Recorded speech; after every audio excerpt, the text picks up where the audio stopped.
Good evening. What a mighty and humiliating fall. Dennis Hastert, once one of the most powerful men in the country and second in line for the presidency, faced a blistering dressing down from an angry federal judge in Chicago today as he publicly confronted a shameful past and was sentenced to prison. Hastert was convicted of a financial crime, but it was part of a scheme to mask something more egregious, his molestation of children. And today he came face to face with one of his alleged victims. NBC's Stephanie Gosk was there. Former Speaker of the House Dennis Hastert arrived at Chicago's federal courthouse today in a wheelchair. His lawyers argued that his poor health should keep him out of prison. But the judge was unsparing, saying of Hastert, nothing is more stunning than having serial child molester and Speaker of the House in the same sentence.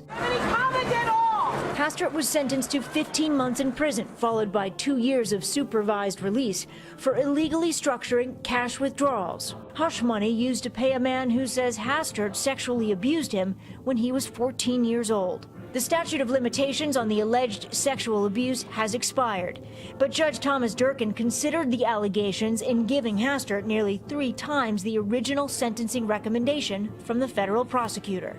The lawyer for the alleged victim reacted to the sentence. They worked hard to get at the truth, and eventually I think they got there. Scott Cross also wrestled for the Yorkville team, now a 53-year-old businessman and a father of 2. He was referred to as Individual D by federal prosecutors until speaking out in court today.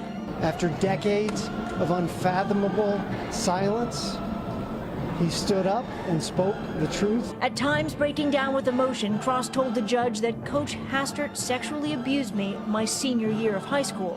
He said he never told anyone about his darkest secret, even as his brother Tom would become the leader of the GOP in Illinois, closely mentored by Dennis Hastert.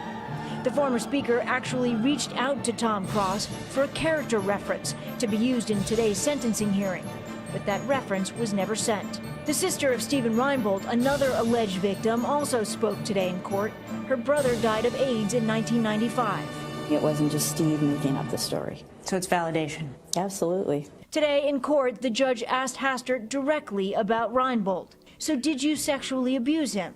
Yes. Standing to deliver a statement in a shaky voice, Hastert said, I wanted to apologize to the boys I mistreated when I was their coach. Still, the judge issued a harsh rebuke, concluding in his words that some actions can obliterate a lifetime of good works.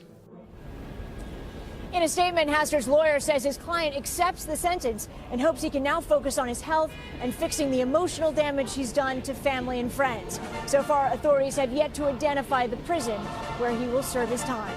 Lester? All right, Stephanie Gosk tonight, thank you.